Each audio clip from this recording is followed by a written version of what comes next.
This is Cronkite News. Some Phoenix area restaurants closing yet again after a spike in employees testing positive for COVID-19. Plus, dozens of skaters take to the streets of Phoenix in a push against racism protest. I think right now I'm feeling uncertain, worried, but also hopeful. And living in limbo, the steps being taken here in Arizona to support DACA recipients dealing with anxiety and stress from the impeding Supreme Court ruling. Welcome to this Cronkite News Update. I'm Caitlin Keenahan. Our big story today, several restaurants in the Valley restricting dine-in services once again after employees test positive for COVID-19. Madison Atkinson spoke to one local business about the decision to close up shop. Hash Kitchen Arcadia, The Porch in Arcadia, Zips Arcadia, and Chelsea's Kitchen are just a few of the restaurants temporarily closed due to a positive COVID-19 case. First and foremost, the safety of the community. We care about our customers, care about our employees, and wanted to do what we could to prevent this virus from spreading. Prior to the recent outbreak at Hash Kitchen, it was mandatory for employees to wear masks during their shifts. Every 15 minutes, we have a log that they're signing with hand washing, so they're doing that. Temperatures are checked when they were coming in. Moving forward, the restaurant is going to test their employees weekly for the virus and will clean areas more frequently. For each shift, there's going to be an employee that's dedicated to sanitation only. So every shift at every restaurant, somebody will be going around just making sure everything is clean, doing their best to control social distancing. Hash Kitchen is scheduled to reopen their Arcadia location this Thursday. Madison Atkinson, Cronkite News. So how can you minimize your risks when getting takeout from restaurants? Well, according to the University of Maryland Medical System, order directly from the restaurant if possible. This will limit the amount of people touching your food.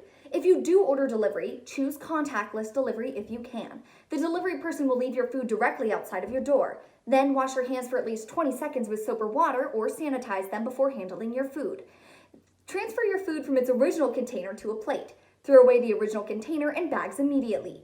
Wash your hands again or sanitize before you eat. Use your own utensils instead of plastic utensils that may come with the meal. And when you're finished, disinfect your table and countertop and wash your dishes. As talks of the NFL returning to the field increases, so does the number of COVID-19 cases. It's a challenge they're finding tough to tackle. We learned today multiple players from the Texans and Cowboys tested positive for the virus, including Pro Bowl running back Ezekiel Elliott. The players were not in the facilities and are seeking proper treatment. We talked to Cardinals offensive tackle DJ Humphries about reports around the league increasing. Everyone has a different opinion on it, and I think that's why it's going to be interesting to see how the NFL responds to it, because every time I talk to players, everyone feels differently about it. So it's going to be interesting to see. It's going to be a weird season of sports, let alone football. After 18 straight days of protests in Phoenix, a new crowd joined in on the peaceful demonstrations against police brutality this weekend. Arizona skateboarders. They hit the streets last night in a push against racism rally organized by local area skate shop Cowtown Skateboards. Several dozen skated from Steele Indian School Park down Central Avenue, staying safely on the sidewalks until they reached downtown Phoenix. That's where they met up with the second group before skating to City Hall, where organizers spoke out against systemic racism. Police officers helped block traffic for them along the route, and there were no reports of arrests or violence. The Supreme Court made a landmark ruling today protecting LGBTQ people from job discrimination. In a 6-3 vote, the court ruled the Civil Rights Act covers gay and transgender workers. The Supreme Court action is expected to have major impact for an estimated 8.1 million workers in the U.S. That's because most states don't protect LGBTQ people from workplace discrimination. The ruling is considered a defeat for the Trump administration. The White House had argued that the Civil Rights Act did not extend to claims of gender identity and sexual orientation. At oral arguments, several justices expressed concern about the use of bathrooms by transgender individuals. In his supporting opinion, Justice Neil Gorsuch wrote the issue should be addressed in future cases. Another decision on how and whether the Deferred Action for Childhood Arrivals Policy or DACA program will continue. It's one of the most anticipated rulings of the Supreme Court's 2019-2020 term. Cronkite News reporter Abigail Verwick shares how some recipients are handling the mental stress this uncertainty has caused. Many DACA recipients and their families are anxiously awaiting the Supreme Court's decision that could potentially end the program. For some, facing this roller coaster of emotions can take a heavy toll, which is why Arizona organizations like Aliento and the Arizona Dream Act Coalition are offering resources to recipients and their families. It was important for us to share information with care and compassion and empathy. So we developed these toolkits that we shared across our different educational institutions. Aliento, the grassroots organization Reina Montoya leads, is providing resources and help like legal and financial guidance, as well as workshops dedicated to mindfulness. I think right now I'm feeling uncertain, worried, but also hopeful, weirdly enough. Montoya says access to a therapist isn't always possible, leaving the mental health of immigrant families overlooked.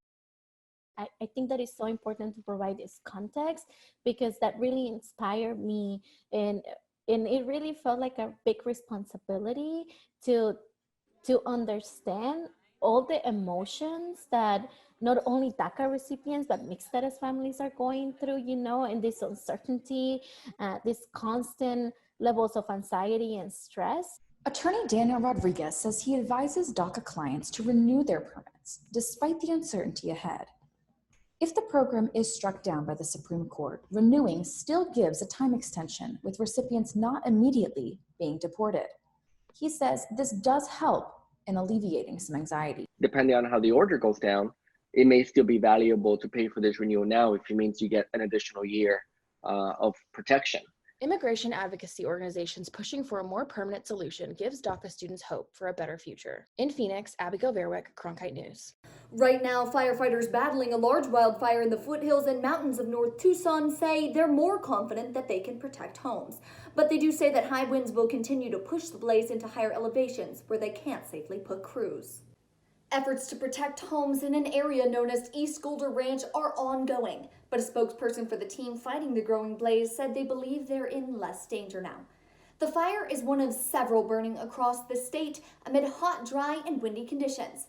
The blaze on the Grand Canyon's North Rim is threatening the resort community of Jacob Lake, and a blaze on Tonto National Forest has closed a major highway between Phoenix and Payson. Another factor that could come into play as crews continue to fight those flames, the monsoon. Today marks the official start of the season, which lasts through the end of September. The Arizona Department of Transportation is working to remind drivers, if they find themselves caught in a storm, pull aside and stay safe.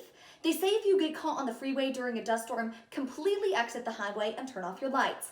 Then set your emergency brake and take your foot off the brake. Stay in the vehicle with your seatbelt buckled and wait for the storm to pass. For other tips, go to weather.gov to learn about topics such as downburst winds, lightning, and flash flooding. That's it for this edition of Cronkite News. For Arizona news updates throughout the day, follow us on Facebook and Twitter, and find us online at cronkitenews.azpbs.org.